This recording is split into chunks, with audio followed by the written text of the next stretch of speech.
1360 AM. WNJC, Washington Township, Philadelphia. Philadelphia's Renaissance radio station. Brought to you from Forsyth Broadcasting. Or listen to us at WNJCradio.com.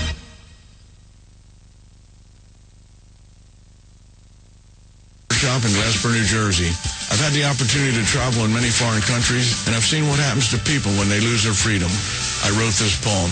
Give us freedom was the cry as they marched throughout the night. At Concord Bridge in Trenton, for freedom they would fight. To build a nation that would last with peace and liberty, it is a job that's never done if we are to be free. They wrote a declaration to announce that we are free, then a constitution for all the world to see. But this is ink on paper. We must make it last. It must always be defended, and that is quite a task. Today the battle rages for freedom in our land. To save our Constitution, we all must take a stand. We must stand up for freedom in our actions every day, and you can stand up with us. Join the NRA. This is Bob Biden of Bob's Little Sports Shop in Glasper, New Jersey. You may call us at area code 856-881-7575 or visit us online at bobslittle.sportshop.com. What does it take to be the leader in production systems technology? To be the that solves production problems at any plant, for any product, and with any technology? It takes a 30-year record of success. It takes total mastery of complex technologies with a history of delivering success every time, without fail. Only one company can claim that high ground in manufacturing line optimization, data automation, and systems integration, and that's Philadelphia Control Systems. In factories worldwide, Philadelphia Control Systems programs, software, and engineering solutions deliver optimal performance and output flow with a record that can't be matched. Any plant, any product, any technology. Philadelphia Control Systems, the leader in production automation since 1982. 800-335-9811. PCS4automation.com. That's PCS, the number 4, automation.com. Oh, how I'm longing for the day when I'm back at Orchid Bay, where the silver water glistens in the sun. When is the last time you raced a small boat across wide open water? Tired of snow, traffic jams, cold weather? You need a refreshing change of scenery, a world away. The Bahama Islands have vacation rental homes and apartments.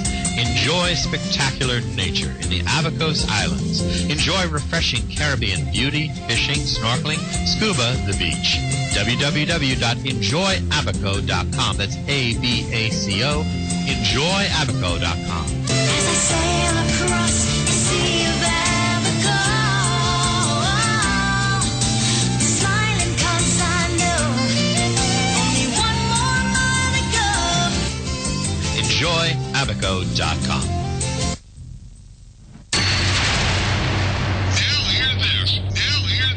Man your battle stations. The Obama attack on our Constitution continues. Log on to INRASuperPAC.com and join J.D. Benier and Christina Lamb and hundreds of Reagan conservative commandos who demand our country return to its founding documents and principles. We are part of the nation's oldest and largest GOP volunteer organization, the National Federation of Republican Assemblies. We register voters, endorse conservative candidates, and dig deep to give you the truth on the big issues. We are fighting to do what Lincoln proclaimed 150 years ago. Let the people know the facts and the nation will be free. Help support the Conservative Commando Radio Show with your donation today. Log on to INRASuperPAC.com. INRASuperPAC.com. Now hear this. Man your battle stations.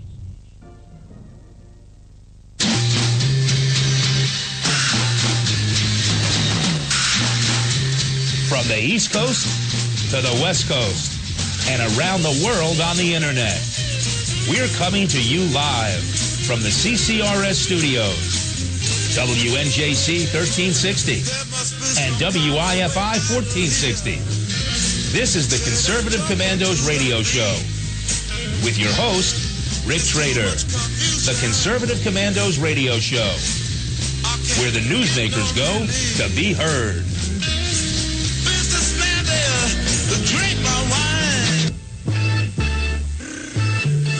can call the Conservative Commandos Radio Show at 856-227-1360. Your opinion counts at 856-227-1360. This is Congressman Alan West, and you're listening to the Conservative Commando Radio Show. Welcome, everybody, and welcome, fellow patriots, and welcome once again to the Conservative Commandos Radio Show. I am Rick Trader, coming to you live from the CCRS studios, that of WNJC 1360, our flagship station in Philadelphia, the way we do, Monday through Friday from 3 to 5 p.m. And joining me today on this very beautiful May afternoon, at least on the East Coast, is my very good friend, Daria Novak. Daria, welcome to the Conservative Commandos Radio Show. Thanks. I love being here even on sunny days. It is a beautiful day. It is a beautiful day here, the 20th of May. So, Daria, what's going on your radar screen this day, my friend? Oh, I just got back from the Connecticut Republican State Convention this past weekend, where we have actually nominated several Tea Party candidates for statewide office. And we are seeing all sorts of wonderful trends in the party here, where conservatives are starting to come back in this very liberal state. Can you believe that, Rick? Hard to believe, my friend, hard to believe. But if you tell me it, it must be true. It really was amazing. We still have a lot to work on here. We had 69% of the delegates at the convention male. We still got to get those female numbers up, but we have female candidates running, one for lieutenant governor. We've got all kinds of things happening here in the state. I feel so hopeful after all the problems we've had in this country that we have a whole new crew of people coming in. It should be really good news for the state this November. Well, Daria, I don't care if they're male, female, black, white. I don't care what they are, just so they are people that are going to put the country ahead of party, politics, their friends, and their families. You know, that's what I'm starting to see here in Connecticut. You know, we saw the Tea Party movement in Connecticut. We saw conservatives speaking out as early as 2008, 2009. And then they really got themselves trained, and they became part of the system, joining town committees, serving on boards, and now they're pretty active. So I just see new people coming in, young people coming in. We have minorities. We are really becoming the diverse party in Connecticut. We've had one-party rule here in the Northeast for so long, and it's failed miserably. So I think people are finally waking up and saying that we're the worst state to retire in. You know, we are highly taxed. You know, businesses are leaving left and right. When your businesses start going to New Jersey, you know you got problems. Well, if businesses are leaving Connecticut and coming to New Jersey, if I was in Connecticut, I would say good riddance. I mean, if they're that stupid to do that, Daria, let them leave. Because the business climate here in New Jersey is probably the only places it could possibly be worse would be California and maybe Connecticut. Because here our legislature is run by extreme liberals, and the governor is this Chris Christie. In my opinion, he should have a D behind his name and not an R. But other than that, he's a really great guy, right? Well, you know what? In our state, we have what we call him a mini Obama. Any policy that Washington puts through, this state administration tries to push something through. And here, this is mini California, Daria. Whatever happens in California, they think, oh, it's good enough for California. We need to do it here in New Jersey.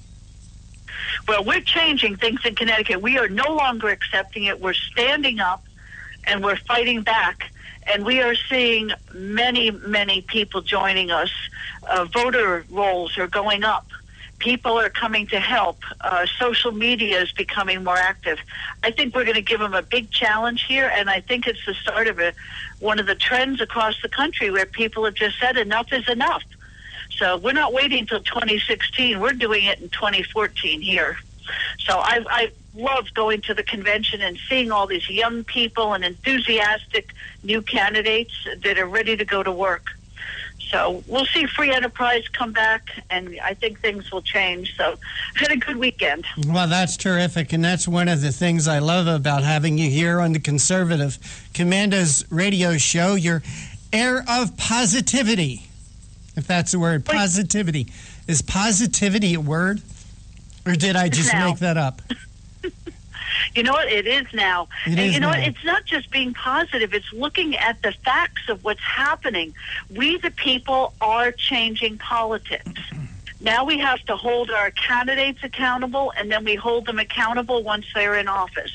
But it's actually a really interesting trend, because the Founding Fathers talked about government closest to the people as what would be most important in our history. But as it turned out, people tended to vote more in national elections. Yeah, well, Now, I'll tell you somebody. It's flipped around. Dari, I'll tell you someone else who is positive in nature, and that's that Barack Obama, because he said recently during a fundraiser outside of Washington that Americans were better off now than when he came into office. So you and Barack Obama are two very positive thinking people, I guess. You know what? The hair just went up on my back. But you know what? If you talk about... Well, let's not talk about the hair on your back, Dar. I don't even... You know, like when somebody scares you, when somebody says something frightening to you, you get the hair going up on you. It's like, oh, you're bristling at it. Yeah. Don't want to be associated with the policies of this administration. Right. And you know what? Have you been paying attention to the VA and what Barack Obama knew about during his transition into office? There's been some new emails released. Now, this just came out in the Washington Times over the weekend. Through the FOI system, the Freedom of Information Act, we were able to obtain, or the Washington Post and others were able to obtain messages by the transition team telling the new incoming president that there were terrible waiting times, scheduling problems, people that were dying in veterans hospitals. Well, of course, that was all George Bush's fault. You know that. Well, you know what? It's been going on for a long time, but this president knew about it years ago. And when you see what's happening, and when these memos come out more in the coming week, I think people are going to be disgusted. Officials admitted in writing that the problems are at least 9 years old and that no meaningful action is being taken. This is systemic throughout the Veterans Administration, a lack of accountability. And these are our veterans, the people that are willing to go to war for us so that we can stay free, and we're not taking care of them. And the president knew it. Daria, what I think this should highlight is the fact that here you go, the government can't even take care of the VA medical system, and now they want to run the medical system for the entire country. Is that nuts or what? It's a scary thought. It is a scary thought. I don't know how many veterans are being taken care of by the Veterans Administration. Certainly not 315 million. Okay? I don't know. Take a guess. What would it be? 20 million? How many veterans do you think you have that are alive? I just have numbers on those that have died because of waiting for care. Right. Well, I'm just speculating. 25 million veterans? Do we have 25 million living veterans that depend upon the VA for their care? I don't know. But it just goes to show the government can't take care of them. How in the world is government supposed to take care of the medical needs for 315 million people? Explain that one to me. Rick, I don't know, but this administration continues to cook the books on the Veterans Administration, on the unemployment numbers, on how many are signed up for health care. They just make up data and call it the truth. Finally, the Inspector General at the Veterans Administration, Richard Griffin, has stated that he has opened multiple investigations. So I am hoping that although they refuse to resign, the Secretary of it's Eric Shinseki, VA secretary refuses to resign. I hope that they investigate this and do something about it now that it's being made public. Well, you know what, Daria? The longer he stays with refusing to resign, the more of an issue it becomes. You know, maybe it'll, I hope there are no more veterans that are hurt by this, but maybe in the long run, this very dark cloud could have a silver lining. There you go, for being positive. I don't want to see one veteran more hurt. I don't either. But as long as he doesn't resign, the more of an issue it becomes. The bigger issue it becomes. What about the mainstream media? Is the mainstream media like ABC, NBC, and CBS, are they talking about this? Do you know? I don't watch them. Not that much. I don't watch the mainstream media that much because if I want to get propaganda, I can read the White House press releases. But what I'm finding is that the way the press covers things is the perspective, if you will, that they take is one to minimize these problems. I can tell you from personal experience with friends who are veterans, they can't get in to see the doctors they need. They're put on long waiting lists here, even in Connecticut. They can't get the medications they need. Now, there are some good doctors and some good VA hospitals. It's not that the whole system is bad, but there are problems within the system that need to be addressed. I agree with that. Hey, Daria, with that, let's take our first break, okay? Sounds good. And you are listening to the Conservative Commandos radio show with Daria Novak and Rick Trader, coming to you from the CCRS studios, that of WNJC 1360, our flagship station in Philadelphia. The way we do Monday through Friday from 3 to 5 p.m. and around the world on the internet via our internet broadcast partners, CPRWorldwideMedia.com, PatriotsRide.org, VigilantLibertyRadio.us, and don't forget, check out our websites, ConservativeCommandosRadioshow.com. Don't go away. Daria Novak and I will be right back. They say I'm nasty, but oh, how I'm longing for the day when I'm back at Orchid Bay, where the silver water glistens in the sun. When is the last time you raced a small boat across wide open water? Tired of snow, traffic jams, cold weather? You need a refreshing change of scenery, a world away. The Bahama Islands have vacation rental homes and apartments. Enjoy spectacular nature in the Abacos Islands. Enjoy refreshing Caribbean beauty, fishing, snorkeling, scuba, the beach. www.enjoyabaco.com. That's ABACO. Enjoyabaco.com. As I sail across the sea of Abaco,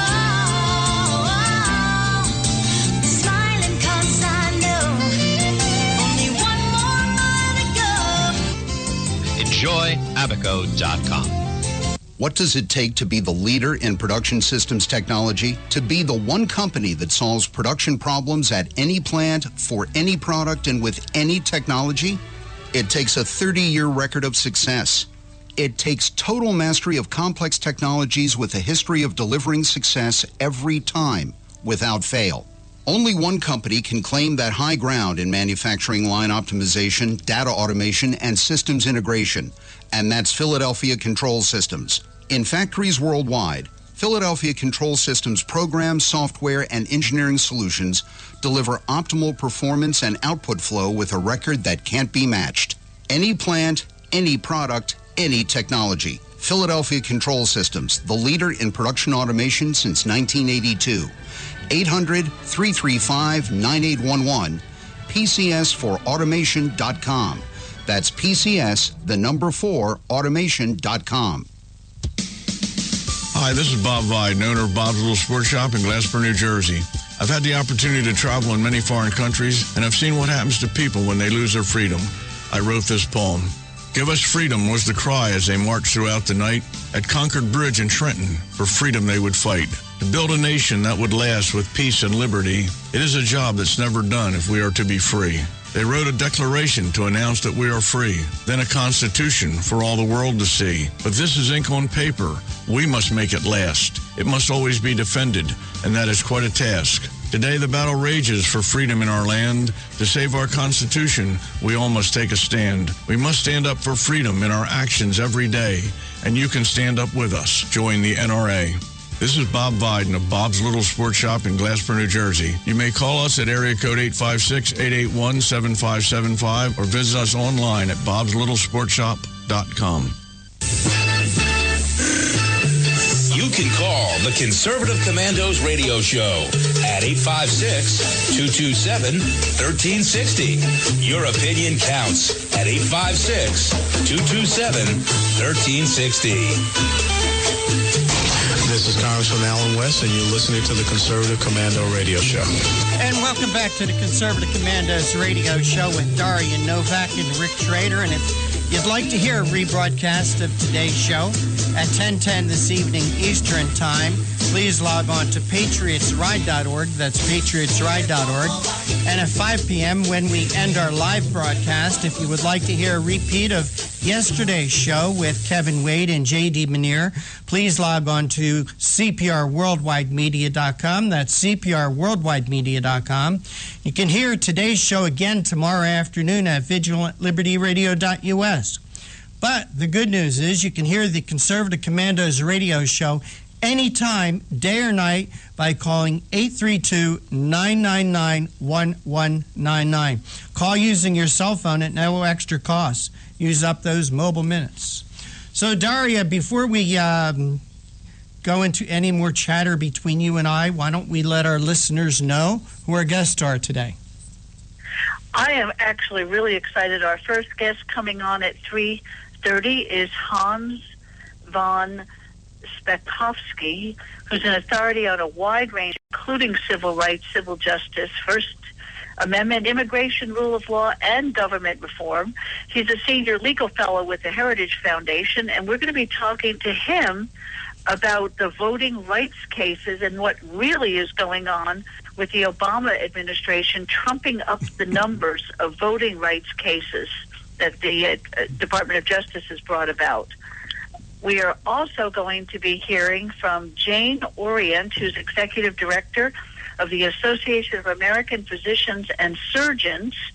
And with her, we are going to be talking about an article she wrote, Healthcare Fixed, On to Climate Change. So I'm going to be interested to hear how she's linking those two things together. And we will also be hearing from Romina Boccia. She's going to be focusing on federal spending and the national debt, which I think a lot of us will be interested in. She's with the Heritage Foundation, and she's going to be talking about our savings for retirement, which I think everybody in today's marketplace will want to hear about what she has to say about what we should be doing.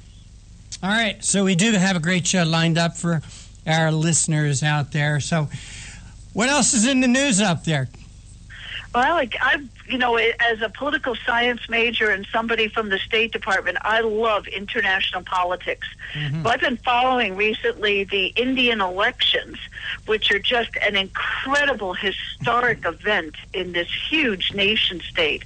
I don't know if our listeners realize it, but of course, India is the largest democracy out there. They've had 8 weeks of voting, but get this, Rick, over 800 million people participated in the election. Can you even imagine that? That's almost 3 times the size of our population. That's the size of this state. And what's happened that's so exciting is I'm going to just give you initials rather than all the Indian names, the BJP party, which is a minority party, not the one that's been in power, the Congress party, since the 1940s, but a new party, a relatively new party led by Narendra Modi, has taken office. Modi is being compared to Ronald Reagan. Interesting. It's unbelievable what's happening. They've been able to form a government without coalition partners, which is just unheard of. They doubled the number of seats in their lower house of parliament. And this was a new party, Daria? This was a new party, relatively new party? Well, it's new in the sense that it's never held national power before this at the level of the prime minister. But everything is flipping in this country. And when you look what I think is so significant is when you look at what the changes are that Modi was campaigning on. He's doing the same things that Ronald Reagan did. He's talking about the economy, the failure of other voters to get young people involved, corruption scandals. He's been campaigning 24 hours, 7 days a week, attracting millions of first-time voters who are looking for a revival of the economy there. He's very pro-market, anti-red tape. So it's just an incredible change from this socialist-leaning country toward one that was more like we were during the 1980s. Very interesting. So when you say 800 million people went to vote, Daria, what percentage of the population is that? You have any idea? Well, there are over 1 billion people in India today. So it's a very, very high percentage, record highs. And they're saying that there's 4 particular changes that are probably going to occur in India. The first is that the political system is changing and becoming more issue-based rather than identity-driven. So in other words, instead of just the party being important, it's going to be about what is important to the Indian voter. Secondly, they're relying more on policy than handouts. India is known for paying people to come to vote, paying 300 million people in India to have government subsidies. And they don't want it. They don't want to be an underclass like we do to some of our minority populations here in America that just can't get off the system. So Indians want free enterprise. Mm-hmm. The third one, they're talking about a greater nationalization of politics, which will be really good because the people will be paying attention to what's happening. And then finally that the middle class and urban citizens are now getting involved where they had not been before. So all of this portends great things in India as its economy develops. All right. Hey, Daria, on a different subject, do you know anything about a website called ClashDaily.com? No, I've never heard of it. Sounds fun, though. Well, I'm just wondering if it is a reputable website because, and I'll have to do this quickly. We only have a couple of minutes before we go to a break. It's breaking news from this website that Dinesh D'Souza pleads guilty to violating campaign finance law. Author and conservative filmmaker Dinesh D'Souza pleaded guilty this morning to federal charges accusing him of violating campaign finance laws and making false statement. D'Souza, in front of U.S. District Court, Southern District of New York, said that he did in fact ask 2 people to make contributions in their name and later reimburse him, knowing that it was not proper under the law. The judge accepted his guilty plea and set a sentencing date for September 23rd, 2014. The government argued attorneys would be able to prove beyond a reasonable doubt that the defendant, D'Souza, is guilty. There will be no trial. So I just wondered if this is one of these internet things or if this is a credible story. Maybe during a break we could Google that, but this is just coming out now. That I haven't heard. All right. Well, Daria, we got about a minute and a half before we do take our next break. Anything else on your radar screen? No, I'm just looking outside, and in Connecticut, we finally have leaves on the trees and a little bit of warmer weather. So I guess the global warming of wintertime is actually over here. You mean, I tagged this year, the year of 2014, and froze to death, so... It's been such a long winter. I'm just so glad to see some greenery. We had a fox running through the front yard this morning. It's beautiful out. I don't know what to say other than I'm so happy. So what are the odds that you're going to be shoveling snow out of that 500-foot driveway of yours in the next couple of months? Not You know very what? Good? Rick, with all the global warming we have, I'm thinking of getting a snowblower for next year. There you go. You might have to break down and invest. I'll tell you, it's one of the best investments that we made. That's for darn sure. Get one with at least 7.5 horsepower. You know, a lot of places they try to sell you these 5 horsepower snow blowers, but you really need at least a 7.5. Hey, Daria, we are going to go take a break right now. You're listening to the Conservative Commandos radio show with Daria Novak and Rick Trader, coming to you live from the CCRS studios, that of WNJC 1360, our flagship station in Philly. The way we do, Monday through Friday from 3 to 5 p.m. Eastern, and around the world on the internet via CPRWorldwideMedia.com, PatriotsRide.org, VigilantLibertyRadio.us, and don't forget you can now hear our show anytime, day or night, by calling 832-999-1199. Don't go away. Darren and I will be right back with Hans von Spakovsky. What does it take to be the leader in production systems technology? To be the one company that solves production problems at any plant, for any product, and with any technology? It takes a 30-year record of success. It takes total mastery of complex technologies with a history of delivering success every time, without fail. Only one company can claim that high ground in manufacturing line optimization, data automation, and systems integration, and that's Philadelphia Control Systems. In factories worldwide, Philadelphia's program, software, and engineering solutions deliver optimal performance and output flow with a record that can't be matched. Any plant, any product, any technology. Philadelphia Control Systems, the leader in production automation since 1982. 800-335-9811, PCS4automation.com.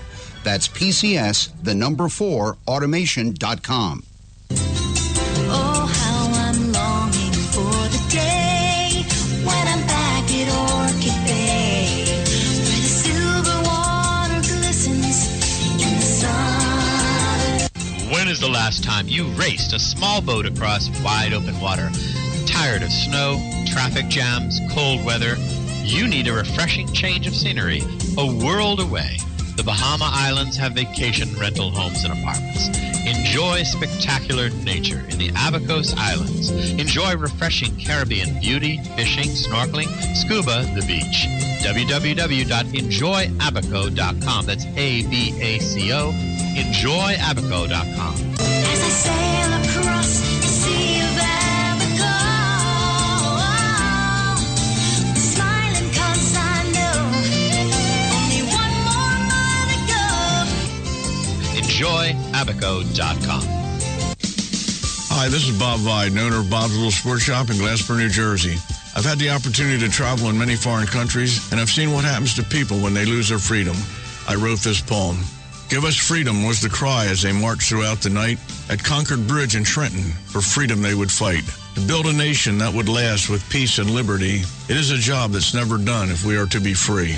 They wrote a declaration to announce that we are free, then a constitution for all the world to see. But this is ink on paper. We must make it last. It must always be defended, and that is quite a task. Today, the battle rages for freedom in our land. To save our Constitution, we all must take a stand. We must stand up for freedom in our actions every day, and you can stand up with us. Join the NRA. This is Bob Viden of Bob's Little Sports Shop in Glassboro, New Jersey. You may call us at area code 856-881-7575 or visit us online at bobslittlesportshop.com.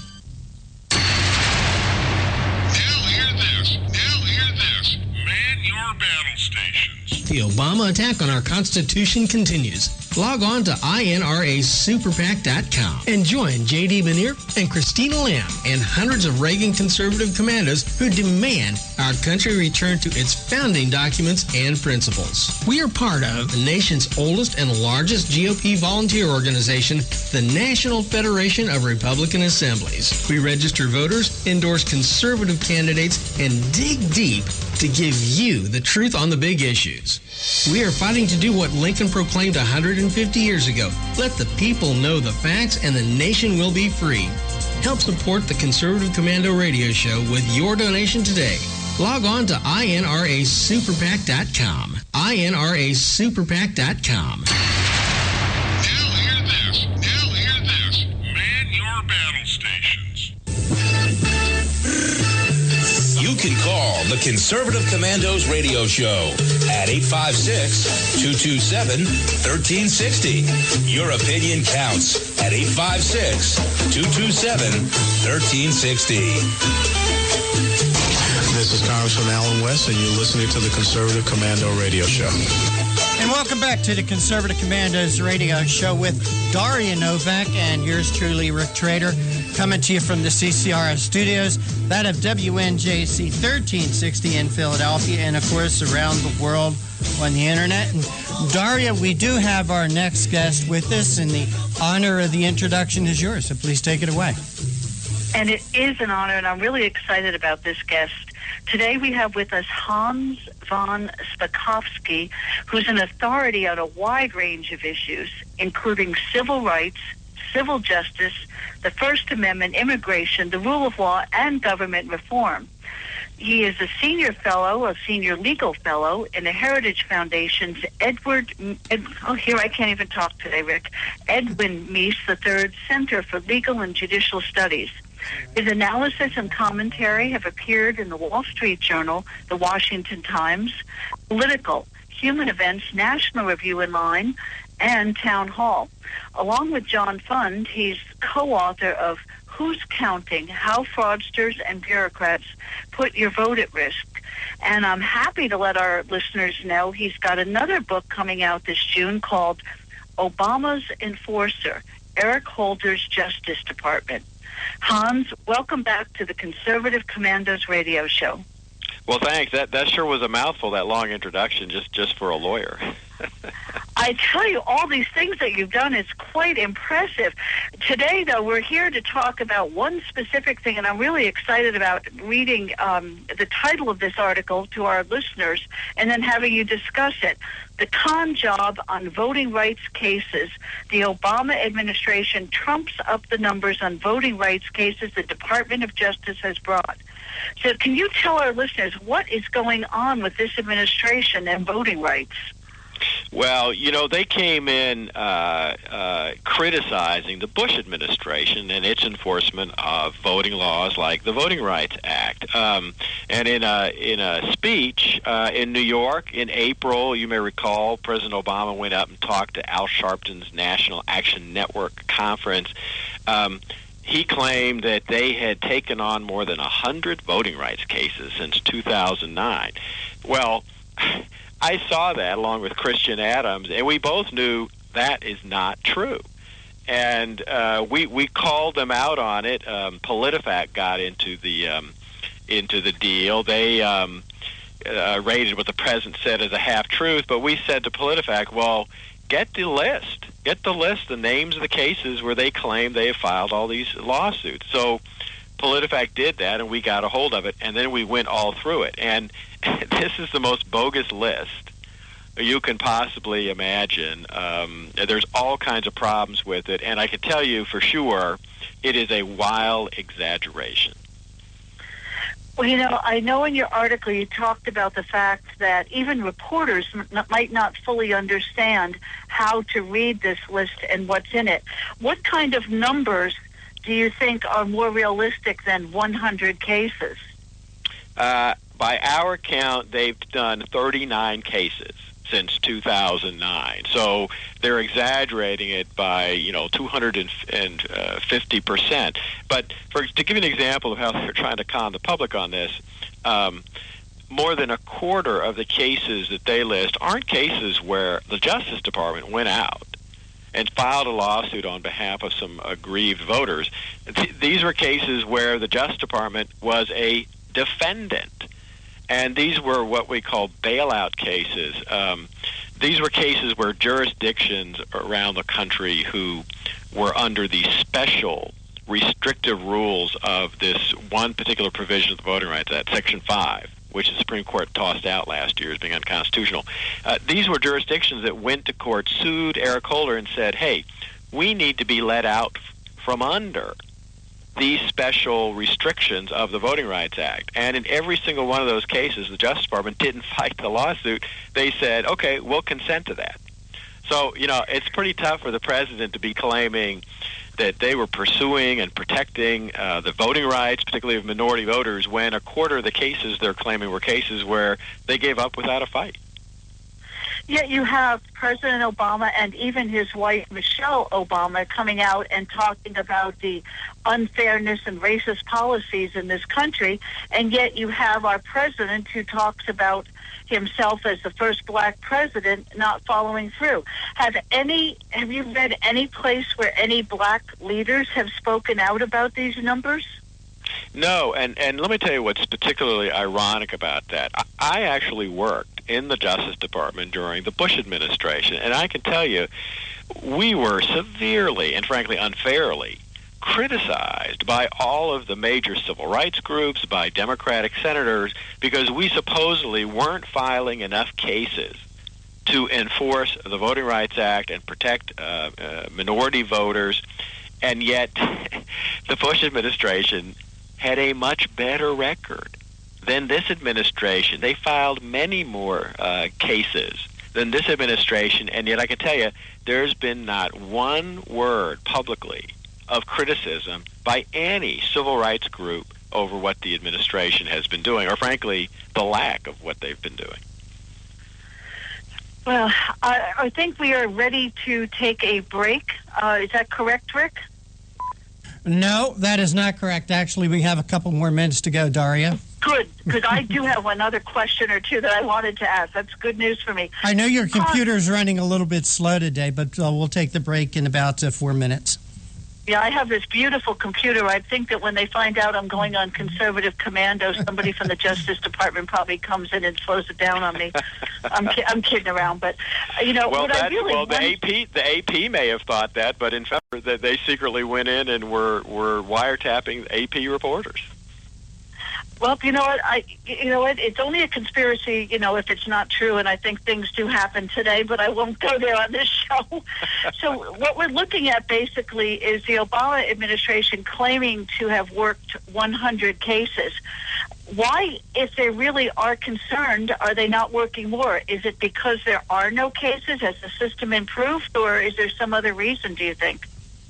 Well, frankly, a lot of it, I think, is because there just aren't cases. Look, discrimination still occurs these days, but there really isn't a lot of it. And frankly, some of the cases that this department has filed have been completely bogus. The one good example of that is, they objected to South Carolina's voter ID law, claiming it was discriminatory. Well, South Carolina went to court, fought them, cost South Carolina a lot of money, but in the end, South Carolina won that case, and 3 federal judges threw out the claim that the law was discriminatory. Basically, Eric Holder lost that case, and he has lost others like that. I just find this amazing because the Democrats in this country, the Democratic leadership, are screaming about all the problems that we have with even just going to the polls with a voter ID. And yet, here it seems like they're taking no action at all, or the exact opposite. They seem to be ignoring things potentially for what's happening. I don't know if you remember seeing this, but when the Democrats held one of their party meetings, a major meeting recently, they required identification to get into the meeting. I mean, it just seems unbelievable that they're acting in this way, that they're complaining about voter ID and things like that. Yeah, but that's part of their hypocrisy. That was also true. Now, remember, the DNC, the Democratic National Committee convention in 2012, where they nominated the president, you needed a photo ID to be let in as a delegate. It really is unbelievable. It's almost like too hard to get your head wrapped around what this Department of Justice is doing these days. I really do not understand how they pick their cases and whether it's politically motivated or not, but it certainly seems to me to be politically motivated. You're absolutely right about that. In fact, look, what Eric Holder has done as the head of the Justice Department is he has completely politicized that department in a way that has never happened before. Unbelievable. So, Rick, I know that now is about the time that we should be going to break. Yes, now is the time that we're going to take a break. Hans, could you hold just for 2 minutes through the break? Sure, happy to do it. Appreciate it. And you're listening to the Conservative Commandos radio show with Darian Novak and Rick Trader, coming to you live from the CCRS studios, that of WNJC 1360, our flagship station in Philadelphia, the way we do Monday through Friday from 3 to 5 p.m. Eastern and around the world on the internet. By the way, I should say, today's show is brought to you by the First Amendment, and it is protected by the Second. Please don't go away. We're going to continue our conversation with Hans von Spakovsky from the Heritage Foundation, talking about the con job on the voter rights cases. Don't go away. We'll be right back. Oh, how I'm longing for the day when I'm back at Orchid Bay, where the silver water glistens in the sun. When is the last time you raced a small boat across wide open water? Tired of snow, traffic jams, cold weather? You need a refreshing change of scenery, a world away. The Bahama Islands have vacation rental homes and apartments. Enjoy spectacular nature in the Abacos Islands. Enjoy refreshing Caribbean beauty, fishing, snorkeling, scuba, the beach. www.enjoyabaco.com. That's A-B-A-C-O. Enjoyabaco.com. As I sail across the sea of Abaco, the smiling coast I know, only one more mile to go. Enjoyabaco.com. Hi, this is Bob Viden, owner of Bob's Little Sports Shop in Glassboro, New Jersey. I've had the opportunity to travel in many foreign countries, and I've seen what happens to people when they lose their freedom. I wrote this poem. Give us freedom was the cry as they marched throughout the night. At Concord Bridge in Trenton, for freedom they would fight. To build a nation that would last with peace and liberty, it is a job that's never done if we are to be free. They wrote a declaration to announce that we are free, then a constitution for all the world to see. But this is ink on paper. We must make it last. It must always be defended, and that is quite a task. Today, the battle rages for freedom in our land. To save our Constitution, we all must take a stand. We must stand up for freedom in our actions every day, and you can stand up with us. Join the NRA. This is Bob Viden of Bob's Little Sports Shop in Glassboro, New Jersey. You may call us at area code 856-881-7575 or visit us online at bobslittle.sportshop.com. You can call the Conservative Commandos radio show at 856-227-1360. Your opinion counts at 856-227-1360. This is Congressman Alan West, and you're listening to the Conservative Commando Radio Show. And if you'd like to hear a rebroadcast of today's show at 10:10 this evening Eastern Time, please log on to patriotsride.org. That's patriotsride.org. And at 5 p.m., when we end our live broadcast, if you'd like to hear a replay of yesterday's show, please log on to cprworldwidemedia.com. Our guest this segment is Hans von Spakovsky from the Heritage Foundation, where he is a senior legal fellow, and he's got a new book coming out in June, Obama's Enforcer, Eric Holder's Justice Department. Hans, thanks for holding through that break. We appreciate your time. Sure thing.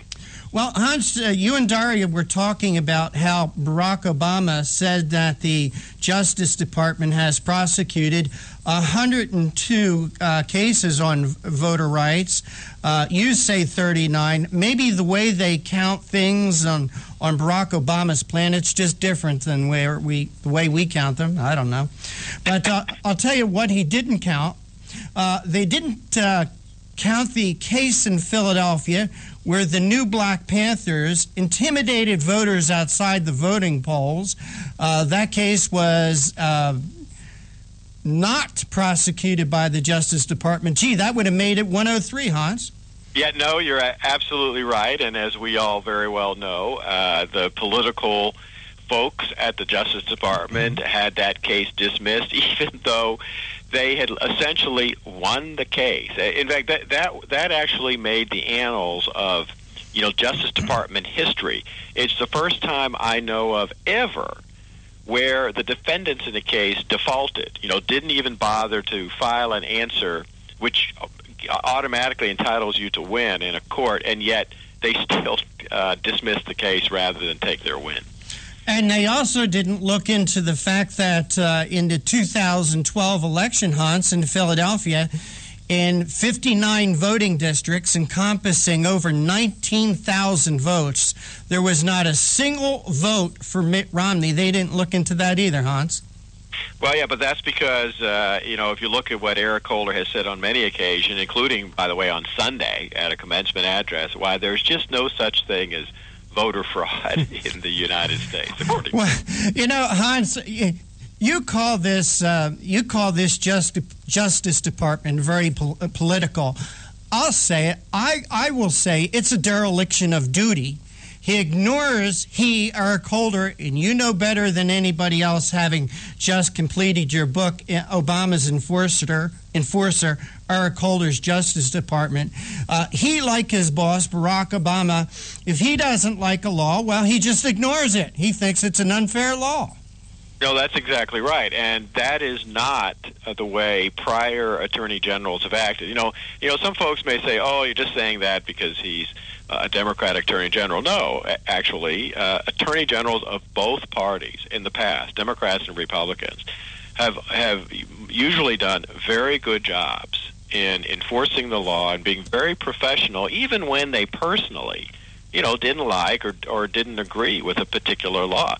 Eric Holder is the exception to that kind of prior behavior by past attorney generals. What I was just thinking about while you were talking was I remember lots of cases where our military complained that they couldn't get ballots, they couldn't get back here, there were all kinds of problems. Has this administration aggressively initiated actions to protect our military's vote? Well, they did, but they only did it after they were severely criticized by, for example, Senator John Cornyn of Texas, and through, frankly, pretty blistering articles that were written going after them for not enforcing military voting rights, some of which I wrote and some of which were written by another great former DOJ lawyer, Christian Adams. So, in other words, if you support the Obama administration, you might get some action, but our military does not seem to have gotten the same attention, at least at the start, as they deserved. It just seems to be unbelievable how politicized this administration has become, whether it's these particular cases or health care or the Veterans Administration, no matter what. And then you talked about in your article, which I think our listeners would want to know, that when you got these FOI cases released on these voting rights cases, you did not get handed a set of information that was very open. You had to do more digging, didn't you? Yeah, the only thing they gave to support the president's claim was the name of the case and the court it was filed in. There was no date on it. There was no information about what kind of a case it was. And the only reason Christian Adams and I were able to research this is because we know a lot about many of these cases. We were able to talk to some of our sources inside the Justice Department, but it took a lot of digging to figure out that this was a completely bogus list. And look, that's got to be intentional, because they could have easily provided a list that gave, summary information about each case. They didn't do that. Now, you mentioned that you were in the Bush administration at the Justice Department. If this had happened in the previous administration, forgetting Republican Democrat politics, but just how would the Justice Department have handled it? Would you have had to provide more information? Would it have been expected? Oh, it certainly would have been. And in fact, the website of the Justice Department, and particularly the Civil Rights Division where I was in, each and every case that we were involved in, that case was listed up on the website, so any member of the public could go and take a look. And that case not only would have the ability for you to click on the complaint so you could see what we were claiming in the lawsuit, but it went, once the case got settled or there was basically a conviction, that would also be up there. So you could very easily see the cases, how many were filed, and what they were all about. Are any of the mainstream media, the written media, radio, TV, are they covering this right now? No. They really aren't interested, don't seem to be interested in it. On the other hand, I got some emails from folks who said, gee, what's the news here? The Obama administration once again lying and misleading the public. How many times have they done that in the past? Which is a terrible thing to say about any administration. Well, it seems to me that there's so many issues out there today with this administration. It's almost like a shotgun approach that we as responsible citizens, the media, those of us that are out there trying to find out have so many things to do, so many things to look up, that you almost cannot concentrate on all of the problems that are occurring today.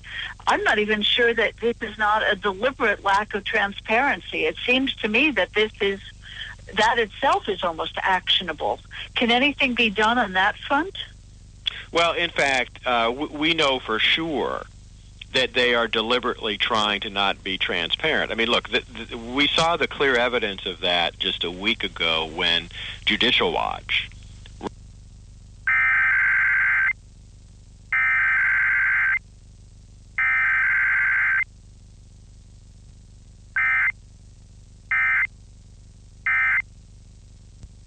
and get a judge to order the administration to release these documents. And once the emails came out, it turned out that these were emails that had not been turned over by the administration to the congressional committees investigating the IRS scandal and Benghazi.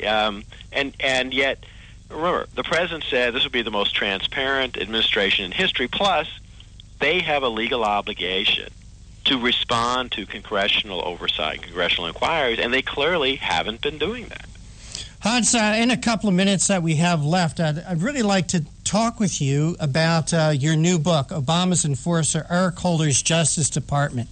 I'm not a real big book reader because of my learning disabilities and a time factor, but I really, really want to read this book.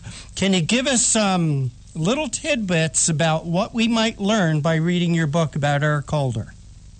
Well, I have to tell you, even I was shocked as a former DOJ lawyer who keeps up with the administration. Even I was shocked at the cases that we uncovered in our research, cases that haven't gotten a lot of news, in which judges not only threw out cases brought by the Holder Justice Department, but accused the prosecutors of prosecutorial abuse, of lying to the court. I mean, the behavior of some of the prosecutors there under Eric Holder has just been atrocious. And we cover everything from the national security area to civil rights. And some of the stuff is just shocking. I mean, just one quick example.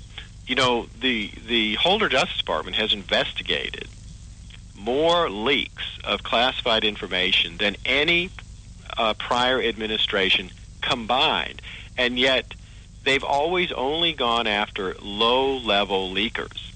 Whenever classified information has been leaked out of the White House or by political appointees that make the president, look good, look tough prior to election, those leaks get ignored by the Holder Justice Department. Interesting. And why do you think?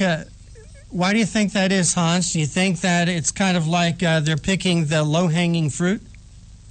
No, I think they see themselves as part of the propaganda arm of the White House, and they have no intention of actually enforcing the law fully and doing anything that would hurt the image of the president. All right. Well, right now, Eric Holder is in contempt of Congress.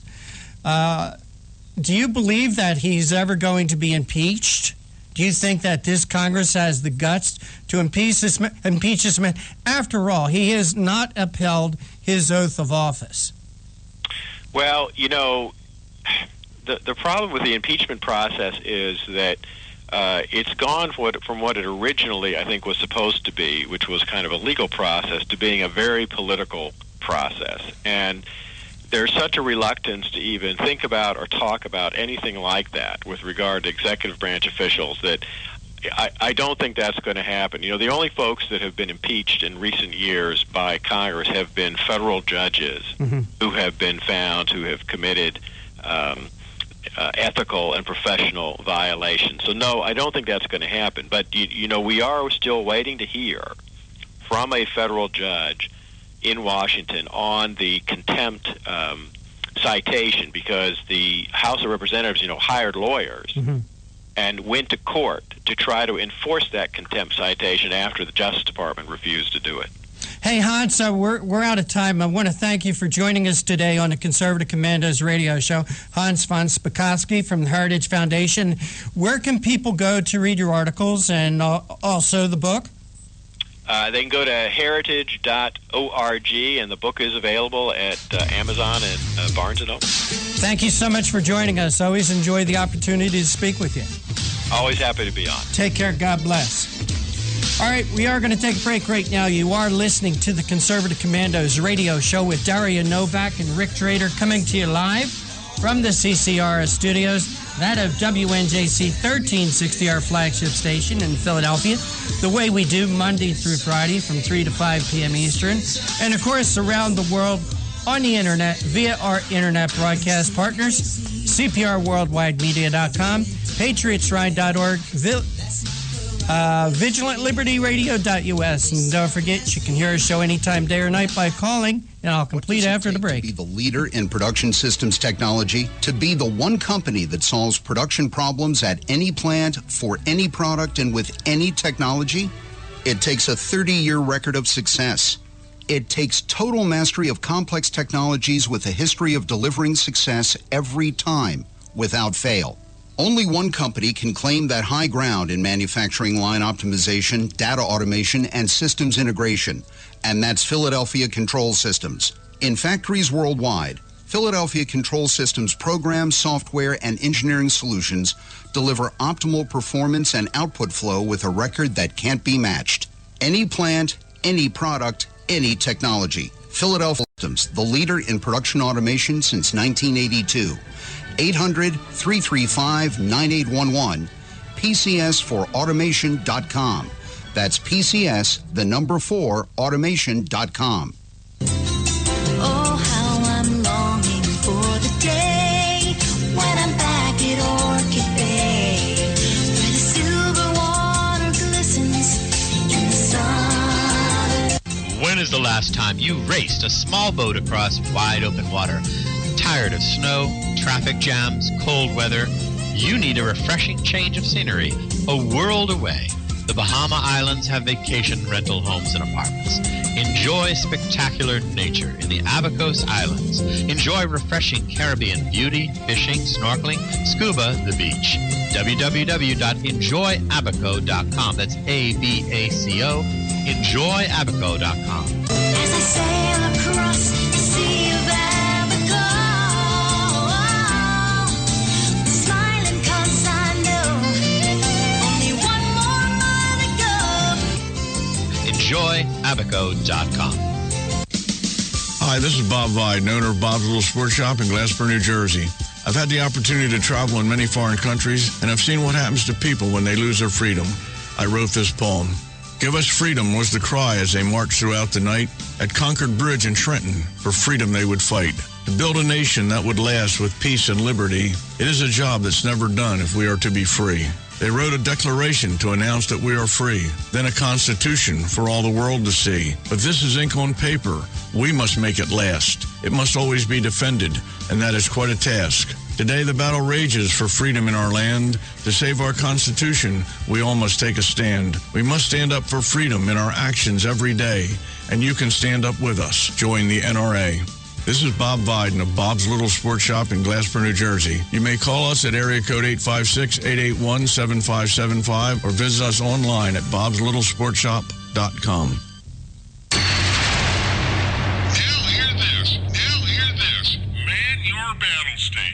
The Obama attack on our Constitution continues. Log on to INRASuperPAC.com and join J.D. Manier and Christina Lamb and hundreds of Reagan conservative commandos who demand our country return to its founding documents and principles. We are part of the nation's oldest and largest GOP volunteer organization, the National Federation of Republican Assemblies. We register voters, endorse conservative candidates, and dig deep to give you the truth on the big issues.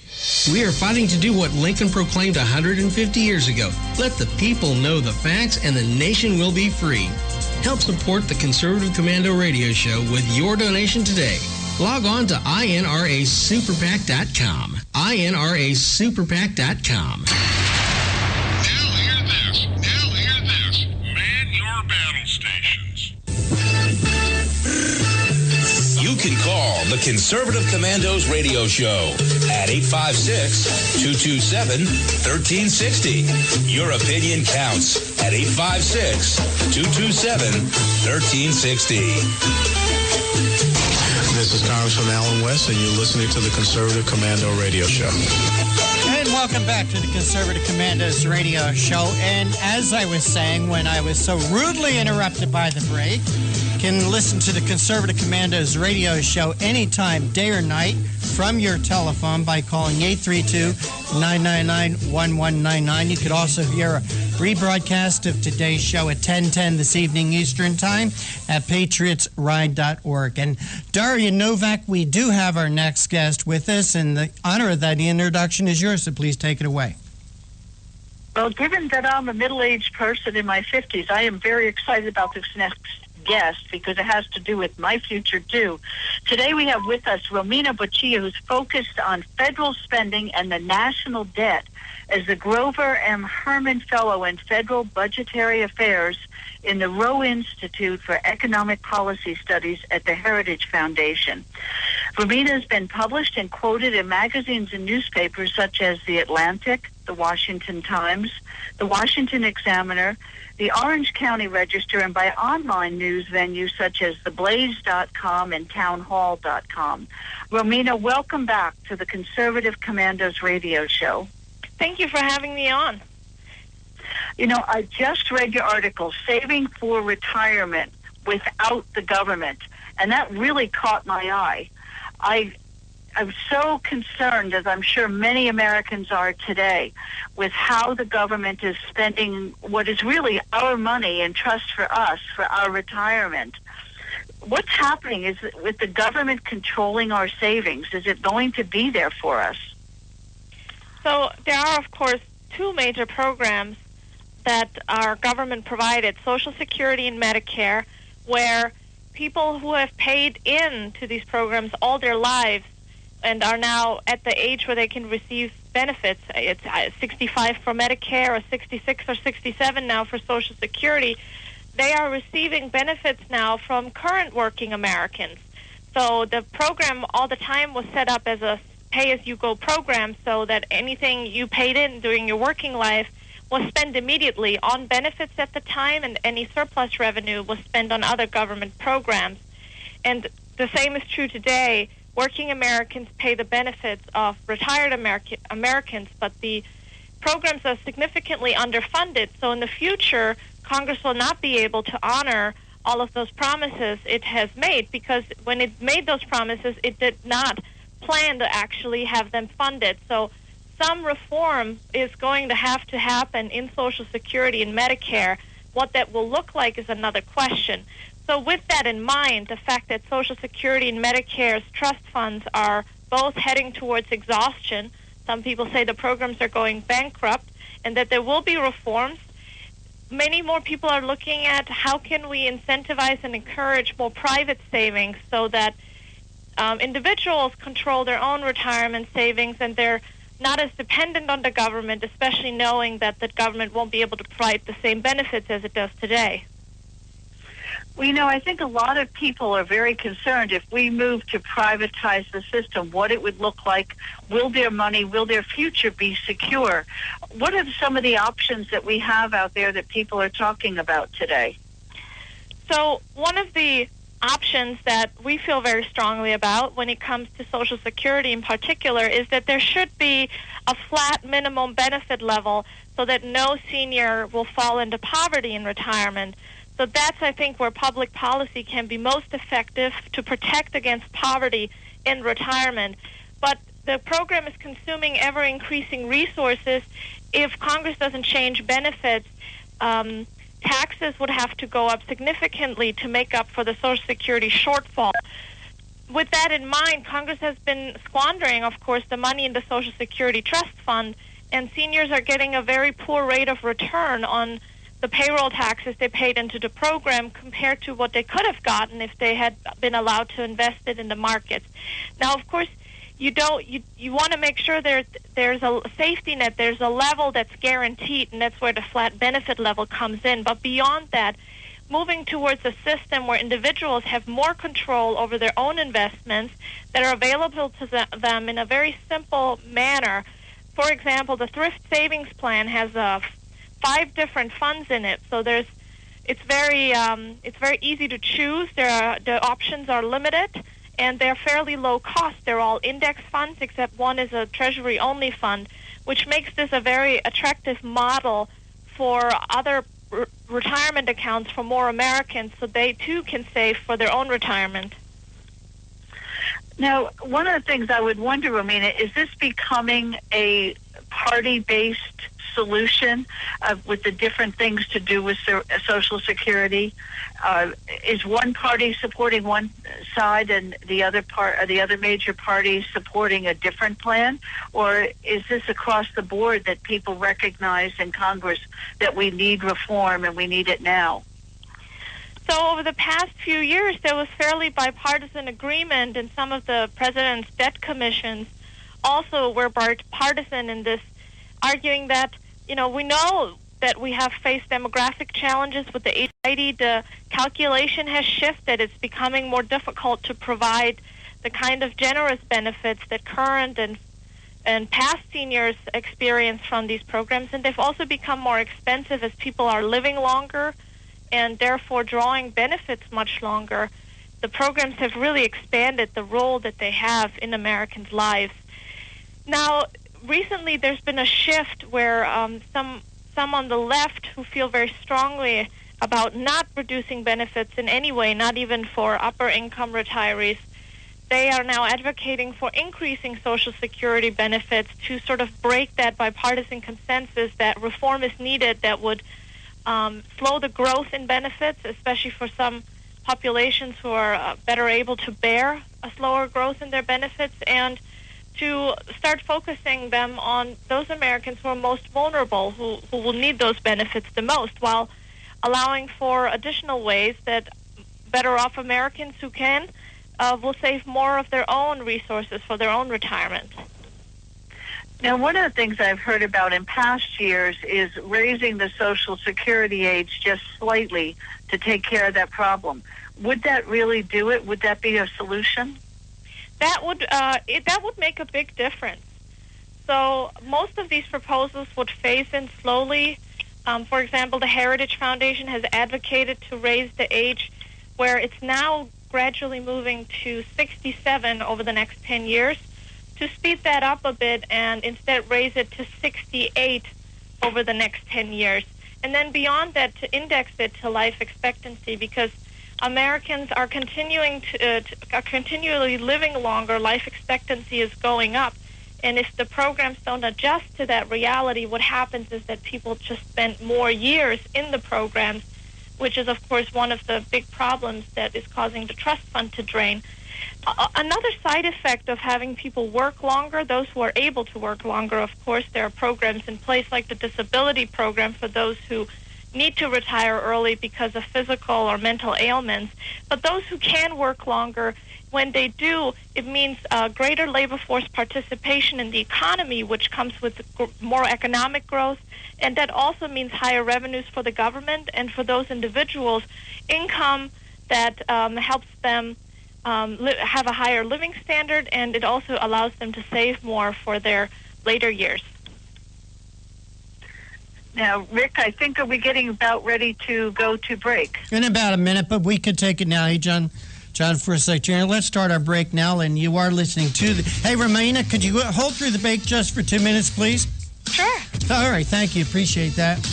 And you are listening to the Conservative Commandos radio show with Daria Novak and Rick Trader, coming to you live from the CCRS studios, that of WNJC 1360, our flagship station in Philadelphia. The way we do Monday through Friday from 3 to 5 p.m. Eastern Time, and around the world on the internet on CPRWorldwideMedia.com, PatriotsRiot.org, and VigilantLibertyRadio.us. Hey, check out our website, ConservativeCommandosRadioshow.com. Don't go away. We'll be right back with our guests. They say I'm nasty, but oh, how I'm longing for the day when I'm back at Orchid Bay, where the silver water glistens in the sun. When is the last time you raced a small boat across wide open water? Tired of snow, traffic jams, cold weather? You need a refreshing change of scenery, a world away. The Bahama Islands have vacation rental homes and apartments. Enjoy spectacular nature in the Abacos Islands. Enjoy refreshing Caribbean beauty, fishing, snorkeling, scuba, the beach. www.enjoyabaco.com. That's ABACO. Enjoyabaco.com. As I sail across the sea of Abaco, the smiling coast I know, only one more mile to go. Enjoyabaco.com. Hi, this is Bob Viden, owner of Bob's Little Sports Shop in Glasper, New Jersey. I've had the opportunity to travel in many foreign countries, and I've seen what happens to people when they lose their freedom. I wrote this poem. Give us freedom was the cry as they marched throughout the night. At Concord Bridge in Trenton, for freedom they would fight. To build a nation that would last with peace and liberty, it is a job that's never done if we are to be free. They wrote a declaration to announce that we are free, then a constitution for all the world to see. But this is ink on paper. We must make it last. It must always be defended, and that is quite a task. Today the battle rages for freedom in our land. To save our Constitution, we all must take a stand. We must stand up for freedom in our actions every day, and you can stand up with us. Join the NRA. This is Bob Viden of Bob's Little Sports Shop in Glasper, New Jersey. You may call us at area code 856-881-7575 or visit us online at bobslittlesportshop.com. You can call the Conservative Commandos radio show at 856-227-1360. Your opinion counts at 856-227-1360. This is Congressman Alan West, and you're listening to the Conservative Commando Radio Show. And if you'd like to hear a repeat broadcast of today's show at 10:10 this evening Eastern Time, please log on to PatriotsRiot.org. That's PatriotsRiot.org. And at 5 p.m., when we end our live broadcast, if you'd like to hear a replay of yesterday's show, please log on to CPRWorldwideMedia.com, CPRWorldwideMedia.com. You could also hear a rebroadcast of today's show tomorrow afternoon at VigilantLibertyRadio.us. And our guest this segment is Romina Basha. She focuses on federal spending and the national debt as the Grover M. Herman Fellow in Federal Budgetary Affairs in the Roe Institute for Economic Policy Studies at the Heritage Foundation. Romina, thanks for holding through the break. We appreciate your time. Certainly. How'd I do with your name this time? Fine, thank you. Oh, good. Romina, we're talking with you about saving for retirement without the government. You have any idea what percentage of the people actually save for their retirement without depending upon Social Security? Well, that is an interesting challenge you confront me here with, because there's about 58 million Americans who are receiving some type of Social Security benefit, whether it's a disability benefit or the retirement benefit today. And as you know, all workers are forced to pay payroll taxes, so that there would be some state and local workers who aren't subject to Social Security, but most people are participating in the Social Security program. The additional savings proposal discussed in this piece without the government is referring to additional savings. Social Security was never intended to be your sole... Well, that was going to be my next point. It was never intended to be something that people could retire on. It wasn't ever intended to be a retirement plan. Romina, I think things have been turned upside down with Social Security. It used to be that you had 14 people paying in to support one person, but the last I heard, it's now like only 3 people paying in to support one person. Are those numbers still correct? That is right, and over the next 20 years, those 3 people will be reduced down to 2. So wow. that is really the big challenge we face. And so what can retirees do? What can working Americans do now to plan for their own retirement, to supplement whatever Social Security can provide? And I think that's really necessary to have that discussion.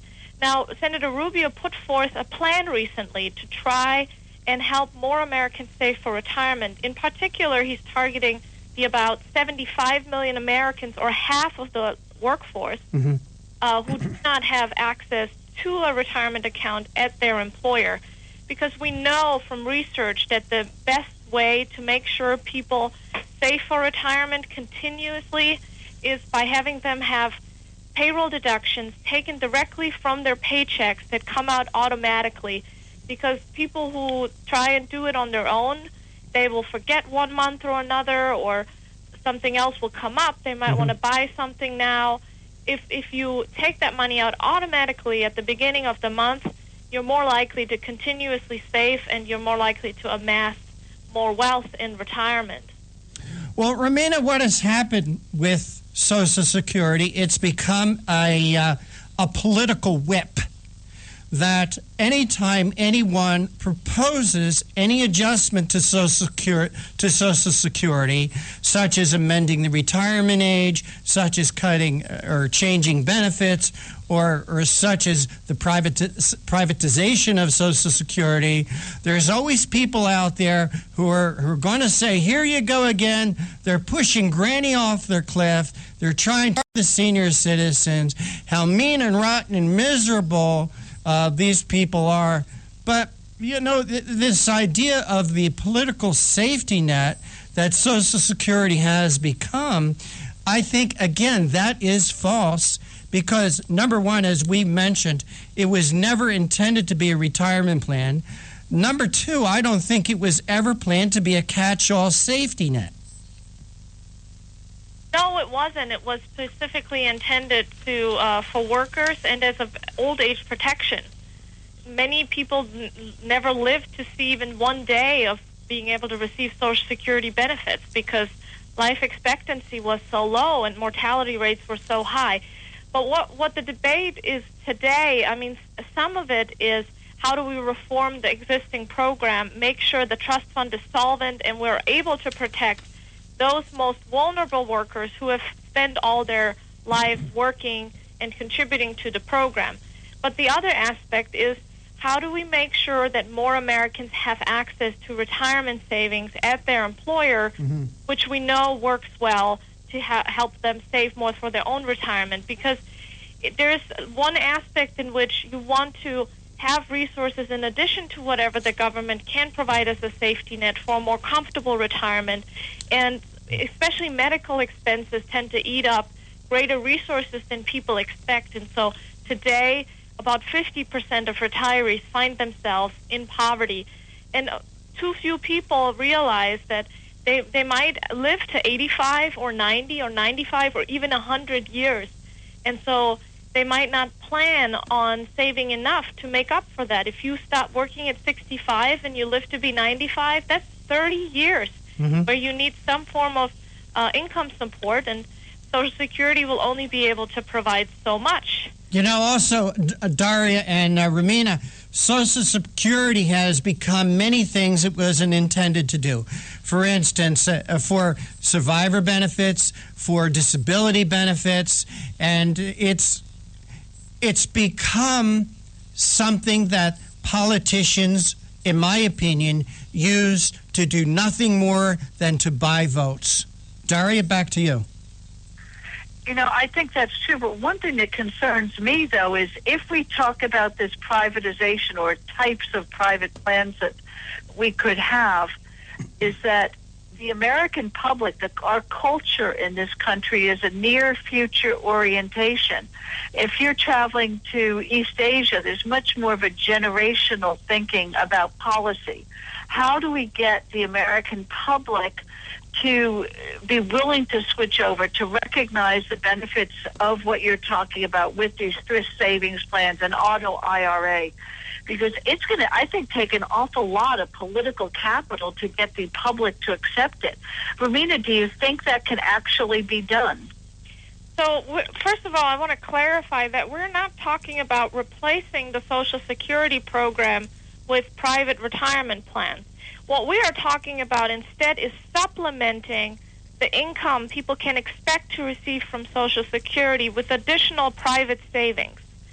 So in that sense, this is an added benefit. This is another option for people to try and have greater income in retirement. And so that particular proposal for additional savings doesn't affect Social Security, doesn't necessarily go hand in hand. Rather, the idea is that there used to be this idea of a three-legged stool for retirement, Social Security, pensions, and whatever you had saved on your own. Pensions are sort of disappearing now, so the stool is there's only two legs now, and how can we strengthen those two legs?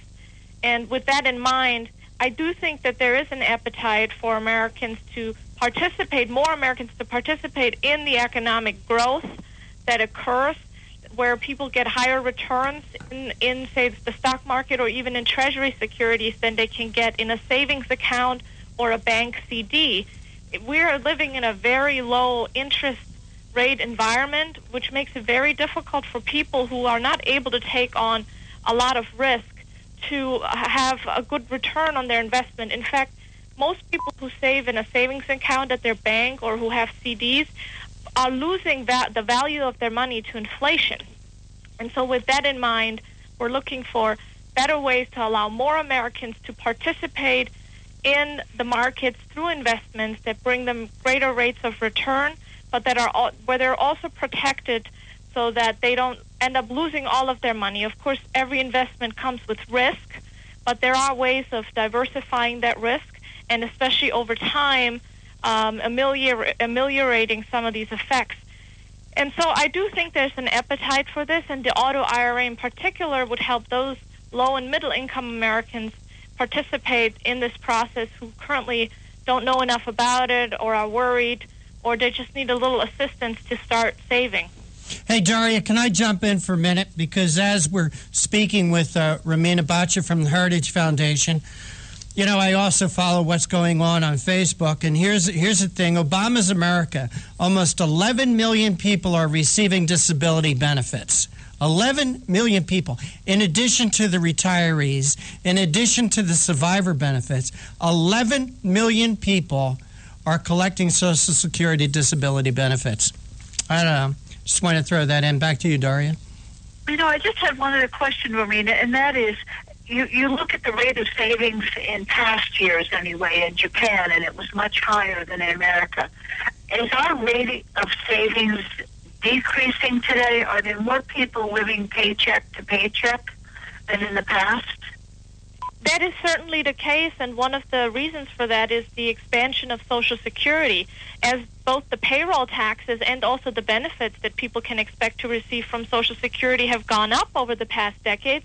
People have stopped saving on their own. Of course, other cultural factors influence consumer decisions to spend most of their paycheck or all of their paycheck. There certainly is more of a consumer culture in America than you have in some other nations, including Japan. So some of these questions are cultural, but that's why the auto IRA proposal works so well, because by making saving automatic, it becomes second nature. The participant doesn't have to do anything anymore. A portion of their paycheck, 3% would be the starting rate, goes into a private account that they control. If they would rather save on their own, or if they really aren't able to have that 3% taken from their paycheck because they need it right now to feed their family, they can opt out of the system. Mm-hmm. But the idea is that the default changes from not saving at all to saving, and then you can choose to opt out. Well, Romina Bacha from the Heritage Foundation, we wanted to thank you for joining us today here on the Conservative Commandos radio show. Romina, where can people go to find out more about the Rubio Thrift Savings Plan and also about your work at Heritage? At heritage.org or on our blog, which is blog.heritage.org. In 30 seconds, what kind of traction is Rubio's idea getting? So most people have discussed his Social Security reform proposals, most of which are very good.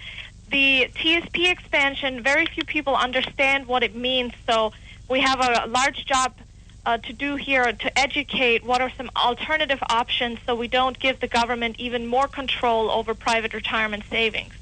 All right. We want to thank you. Like I said, we want to thank you for joining us today on the Conservative Commandos radio show. We appreciate your work and all the work of the people down in Heritage. Take care. God bless. All right. We are going to take a break right now. You're listening to the Conservative Commandos radio show with Daria Novak and Rick Trader coming to you from the CCRS studios. That of WNJC 1360, our flagship station in Philly. The way we do Monday through Friday from 3 to 5 p.m. Eastern. And around the world on the internet via CPRWorldwideMedia.com, PatriotsRide.org, VigilantLibertyRadio.us. And please don't forget you can hear our show anytime, day or night by calling 832-999-1199. We'll be right back. What does it take to be the leader in production systems technology? To be the one company that solves production problems at any plant, for any product, and with any technology? It takes a 30-year record of success. It takes total mastery of complex technologies with a history of delivering success every time, without fail. Only one company can claim that high ground in manufacturing line optimization, data automation, and systems integration, and that's Philadelphia Control Systems. In factories worldwide, Philadelphia Control Systems programs, software, and engineering solutions deliver optimal performance and output flow with a record that can't be matched. Any plant, any product, any technology. Philadelphia Control Systems, the leader in production automation since 1982. 800-335-9811, PCS4automation.com. That's PCS, the number 4, automation.com. Oh, how I'm longing for the day when I'm back at Orchid Bay, where the silver water glistens in the sun. When is the last time you raced a small boat across wide open water? Tired of snow, traffic jams, cold weather? You need a refreshing change of scenery, a world away. The Bahama Islands have vacation rental homes and apartments. Enjoy spectacular nature in the Abacos Islands. Enjoy refreshing Caribbean beauty, fishing, snorkeling, scuba, the beach. www.enjoyabaco.com. That's ABACO. Enjoyabaco.com. As I sail across the sea of Abaco, the smiling coast I know, only one more mile to go. Enjoyabaco.com. Hi, this is Bob Vide, owner of Bob's Little Sports Shop in Glasper, New Jersey. I've had the opportunity to travel in many foreign countries, and I've seen what happens to people when they lose their freedom. I wrote this poem.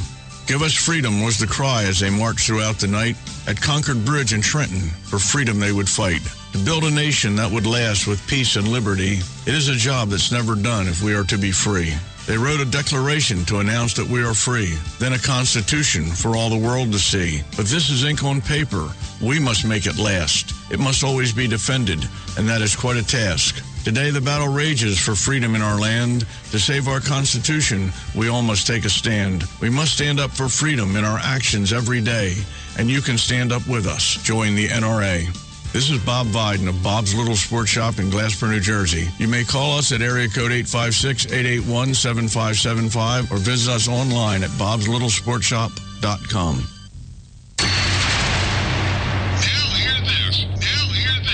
Man your battle stations. The Obama attack on our Constitution continues.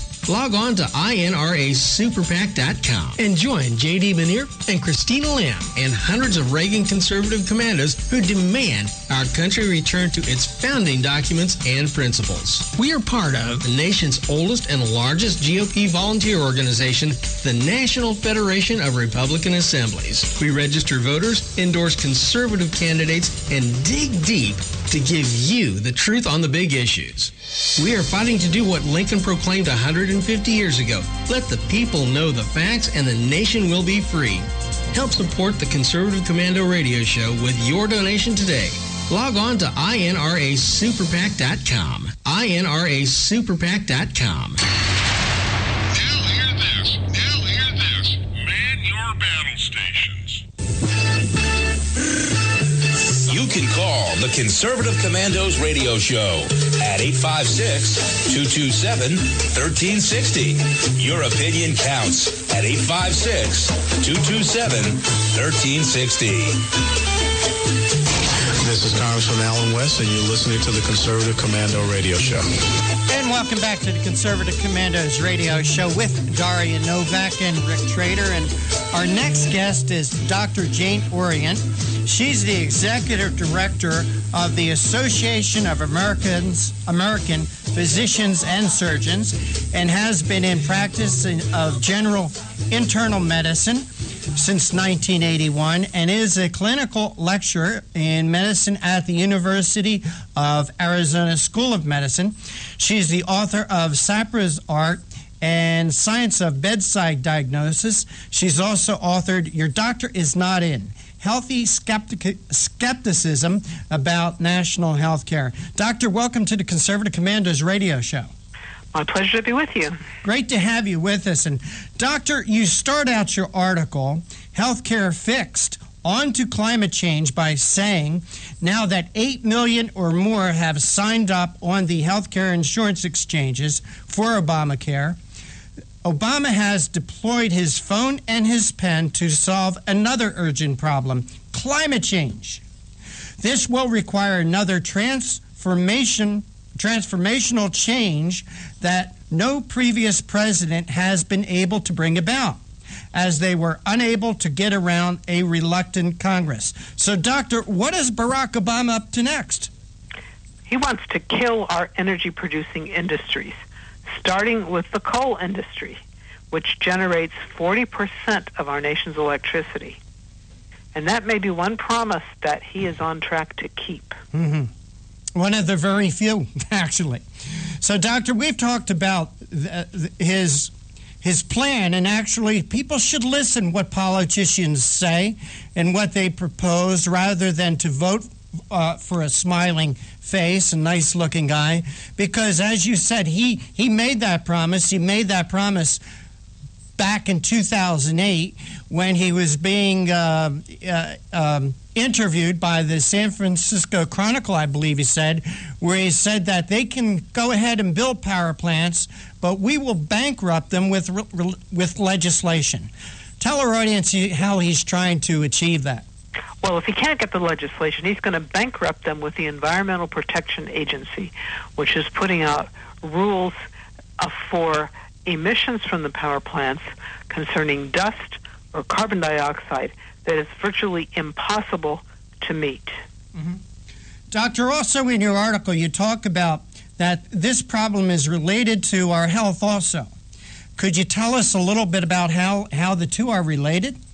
Well, this is a claim that they are making. They're saying if we have global warming, mm-hmm. and there's been no evidence of it for the past 16 years, but if we do, then some of the vectors of these tropical diseases will move to higher latitudes, mm-hmm. and we'll be having malaria and dengue fever, all because we're generating electricity with coal or we're driving SUVs, and we could just keep these mosquitoes from crossing the border if only we were to impoverish ourselves. Doctor, I learned a couple of things in reading your article. In your article you write, we are no longer screening most entrants into the United States like we once did at Ellis Island to keep human carriers of infectious diseases out. Aren't we seeing this right now going on with MERS? that infectious diseases are easily coming into our country that years ago might have been stopped? Well, this is certainly a possibility if we don't screen people who are coming in. We used to do that for a reason. Keep out typhoid carriers, keep out tuberculosis. And now it's one thing to have the mosquito. We can't kill all the mosquitoes in the world. But if they have an infected person to feed on, then this is just a potential way for wildfire spread of diseases that we seldom see or hardly ever see in the United States and simply are not equipped to cope with. Doctor, also in your article, you point out that the use of DDT at one time was used for many things, for mosquito control. Also, you talked about how as Mexican immigrant workers entered the United States, they were dusted with DDT as they crossed the Rio Grande. Was that true? Is that? Yes, it was. And, of course, prisoners of war or concentration camp victims after the war, after the Second World War, they were dusted with the DDT, too, and it killed the lice. Mm-hmm. What do you think would happen, Doctor, if we did that type of thing today? I mean, what kind of outcry would we have? Oh, I'm sure there would be lots of whining and screaming from the environmentalists who will say that DDT was destroying the environment. Even still, they try to keep people in Africa from doing household indoor spraying, which may cut the malaria rate by 80% in short order. Mm-hmm. They would rather have millions of African babies die a miserable death from malaria than permit the use of this highly effective and very safe insecticide. Well, Doctor, insecticides that they use are not only much more expensive but toxic. We didn't have agricultural workers dying when they use DDT, but we do see deaths or at least severe toxicity from some of the things that replace DDT. Right. Malathion, for example. Well, when you talk about malathion, there are other chemicals out there that could possibly be used. But, Doctor, one thing that you don't know about me, for 10 years I worked in the pest control industry. The last 8 as an owner of my own business. And I know through that time I witnessed many, many effective chemicals that appeared to be very safe taken off the markets, and many times they were taken off the markets just because of a politician who didn't like the name of something that simple. It used to be that chlordane was a very effective thing, and you had chlordane pre-treatment of your house. Yep, for you termites. Don't worry about termites. Now you have to have treatment periodically. Well, Doctor, when we talk about DDT and malathion, there are chemicals out there that did replace DDT, and you just mentioned chlordane. Again, being in the pest control industry at a time when chlordane was used, the EPA or the DEP came out and said that chlordane was a cancer-causing chemical. And the way they figured that it was a cancer-causing chemical, it did cause cancer in a strain of mice that was very susceptible to cancer, but there was no proof anywhere, say, exterminator, a pesticide handler, was made sick by the chemical. So you could say, well, is this being safe or is this being overly safe? But this is what happens. I think this is what the EPA and the DEP does to, I think in many cases, just to justify its existence. Well, that's certainly one thing that could be true.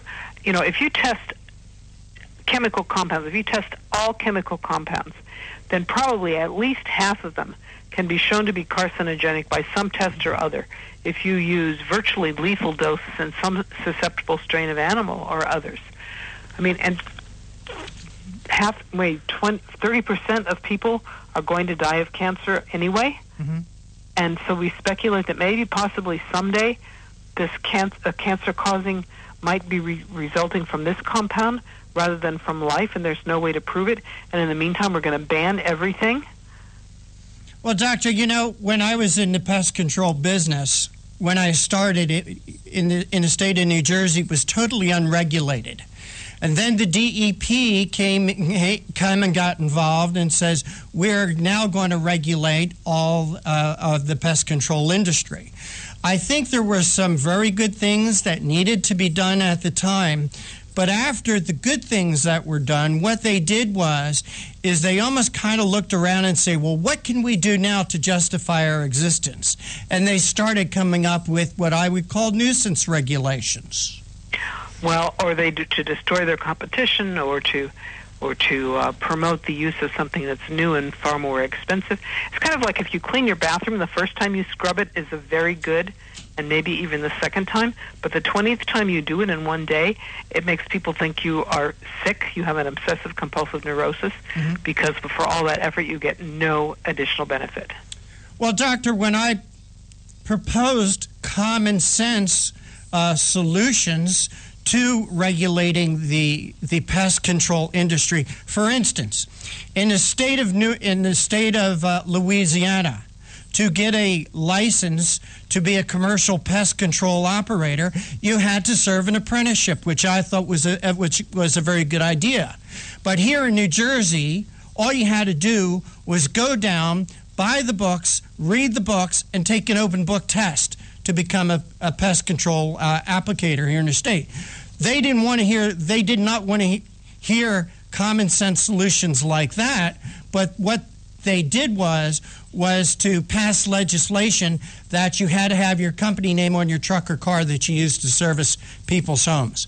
So, some of the things that I believe could be done that would make the industry safer and better were not. And, hey, Doctor, you know what? We have to take a break. Can you hold on through a break, please? Sure. Just 2 minutes. All right, you are listening to the Conservative Commandos radio show with Daria Novak and Rick Trader, coming to you live from the CCRS studios, that of WNJC 1360, our flagship station in Philadelphia, and around the world on the internet. Hey, on the break, please check out our websites, conservativecommandosradioshow.com and ccrshow.com. Two different sites, different information on each one of them.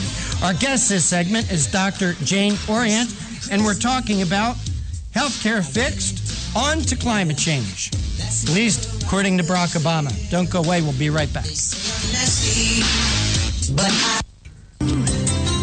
Oh, how I'm longing for the day when I'm back at Orchid Bay, where the silver water glistens in the sun. When is the last time you raced a small boat across wide open water? Tired of snow, traffic jams, cold weather? You need a refreshing change of scenery, a world away. The Bahama Islands have vacation rental homes and apartments. Enjoy spectacular nature in the Abacos Islands. Enjoy refreshing Caribbean beauty, fishing, snorkeling, scuba, the beach. www.enjoyabaco.com. That's ABACO. Enjoyabaco.com. As I sail across the sea of Abaco, smiling 'cause I know only one more mile to go. Enjoyabaco.com. Hi, this is Bob Vide, owner of Bob's Little Sports Shop in Glassboro, New Jersey. I've had the opportunity to travel in many foreign countries, and I've seen what happens to people when they lose their freedom. I wrote this poem. Give us freedom was the cry as they marched throughout the night. At Concord Bridge in Trenton, for freedom they would fight. To build a nation that would last with peace and liberty, it is a job that's never done if we are to be free. They wrote a declaration to announce that we are free, then a constitution for all the world to see. But this is ink on paper. We must make it last. It must always be defended, and that is quite a task. Today the battle rages for freedom in our land. To save our Constitution, we all must take a stand. We must stand up for freedom in our actions every day, and you can stand up with us. Join the NRA. This is Bob Viden of Bob's Little Sports Shop in Glassboro, New Jersey. You may call us at area code 856-881-7575 or visit us online at bobslittle.sportshop.com. You can call the Conservative Commandos radio show at 856-227-1360. Your opinion counts at 856-227-1360. This is Congressman Alan West, and you're listening to the Conservative Commando Radio Show. And you are listening to the Conservative Commandos Radio Show with Daria Novak and Rick Trader. And our guest this segment is Dr. Jane Orient. She works in internal medicine out in Arizona. Doctor, thanks for holding through the break. We appreciate your time. My pleasure to be with you. Doctor, as I said in your article, healthcare fixed onto climate change. I know you said that tongue-in-cheek, or at least I think you did. That, as I said, that I learned a lot of things about past history in your article. And one of the things, something I knew before, but it's always good to be reminded, and that was actually the Nixon administration that created the EPA. And now, the Republicans have lots of things to answer for, too. Right, I agree. Well, I think that this is just an example of a lot of times when things are created like the EPA, it was a good idea, but after a while they run amok. The EPA of today is certainly a much different type of organization it was when Richard Nixon and the Republicans created it. Will you agree? Well, it's gotten a whole lot worse, although someone said at the time, if they can ban DDT, they can ban anything. And they come up with all kinds of fanciful calculations. We're going to save thousands of deaths by this regulation. You know, we may triple the cost of your electricity, you may lose your job, but it's going to be saving thousands of hypothetical lives somewhere. Mm-hmm. You know, Doctor, also in your article you talk about climate change. You know, it started out to be global warming, and now they're calling, and then it went to climate change. Well, the newest phrase that at least the Weather Channel, and they're the authority of this thing, it's climate crisis now, Doctor. It's a climate crisis, yeah, really. That's because the changes that they predicted, like global warming, just haven't happened. So now, just anything that happens, they can attribute to their theory. Yeah. If the weather's cold, it's from global warming. If we have a hurricane, it's from global warming, even though we've had fewer of them recently than in the past. Just about anything. Although there are probably hundreds or thousands of things that have been attributed to global warming. And the spread of things like dengue fever or malaria is something they're trying to hook to it, too.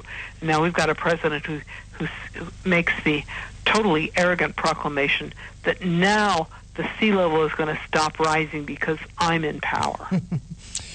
Oh, that's a godlike type statement. Hey, Doctor, on the other line, I do have my co-host, Daria Novak, and I know Daria has a couple of questions for you. Daria? You know, Dr. Orion, I really wonder whether your article is just so right on. I really think it is, because this administration does seem intent on the devolution of our society. They seem to want to make us into a third world nation in Washington today. You talked about, population control, that it's a high priority public health goal at this point. If you reduce the energy requirements by getting rid of coal, obviously people will not be able to survive as well. Do you think that it's a little bit more sinister than simply talking about, we're going to fix things, but that they really want to destroy in Washington a lot of what we have and our society? Well, it's hard to, you can only speculate about what's in people's hearts, about what their motives are.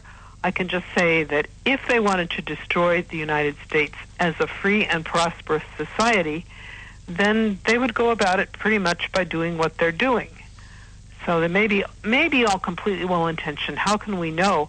But we can look at the implications of what they're doing, and that if we deprive our country of cheap, abundant energy, people are going to be poor, they are going to live a much harsher life, they are going to die sooner, and the population control will be achieved. I mean, there are people who really believe, I don't know that they're in this administration, but they're on the record as saying the humanity is like a pathogenic virus, a plague upon the planet Earth. And there are people who have said, well, if malaria kills millions of African babies every year, that's as good a way of getting rid of them as anything. I've actually read articles where you have national and international organizations talking about humans are like a pandemic. We've spread across the planet. We need to get rid of us because we are literally destroying this planet. I just really worry about this type of thinking because the policies that you're talking about, the coal industry, whilst there is some pollution, it's much cleaner than it was.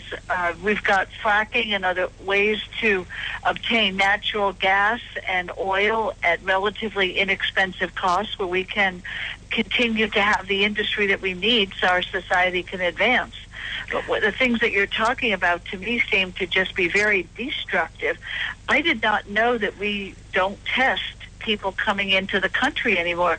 You're out in Arizona. It makes me wonder. We have a lot of illegals coming across the border. Are they carrying diseases with them? I think probably one of the greatest concern is multiply drug-resistant tuberculosis. And no, if people are walking across the border illegally, I mean, they just walk across. There's no screening. There's no, automatic medical treatment. When you talk about drug-resistant tuberculosis, my understanding is that we have approximately 2 antibiotics that are working well today. That our ability to fight some of these germs that are out there is not very good anymore. Well, tuberculosis is particularly a problem that there have been cases reported in which none of our anti-tuberculous drugs, even the ones that are very expensive and very toxic, just don't work.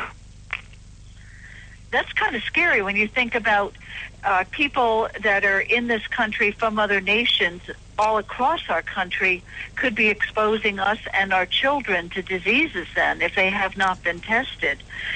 Do you see Well, you can catch pattern? TB on the bus. I mean, there are diseases like that are very readily transmitted. So do you see in your practice or do you see in medicine in general that we have an increase in these types of diseases coming across the border? Well, we have an increase in drug-resistant TB, and most of the cases are in people from third world countries. So how do we protect ourselves? I mean, I'm a mom of teenagers. I worry, but I think that we should be able to bring legal immigrants into this country. We need that population as long as it's legally done. How do I protect my children? How do our listeners protect their kids? Well, that's a very good question, especially if it's something like head lice, which is rampant in the schools these days, or bed bugs, which are a real problem for the hospitality industry now, partly because of world travel, not just illegal travel, but just world travel, and partly because of the difficulty in using effective and cost-effective pesticides. As for tuberculosis, there needs to be an awareness. Hey, Doctor. And catch it. Doctor, this is Rick again. We're going to have to go in a minute or two, but when we're talking about restricting pesticides and the use of them, in the 10 years that I was in the pest control industry, and as I said, 8 as an owner of a business, would you like to take a guess how many houses or how many cases I was called out for bed bugs? Tell me. 0. Oh, really? 0. And now everyone who I talk with who finds out I used to be in the industry question, what do you do about bed bugs? How do you prevent them? Well, doctor, the problem is that, in my opinion, that chemicals that were effective to prevent things like bed bugs are now off the market and you can't use them. Hey, doctor, we got to go, but could you give out a website where people can follow your work and read your articles? AAPSonline.org. That's for the Association of American Physicians and Surgeons, AAPSonline.org. Well, Dr. Jane Orion, I want to thank you for joining us on the Conservative Commandos radio show. I hope you can come back sometime. Thank you very much. I love talking to somebody who's in pest control. I learned a lot. Well, thank you. Take care, God. And I learned a lot from you, so it's mutual. Take care. God bless. Okay, bye-bye. All right, Daria, we do have to run. I want to thank you for sitting in as my co-host today, but for right now, we got to run. We got to go. Take care. God bless, and we'll see you tomorrow on the radio.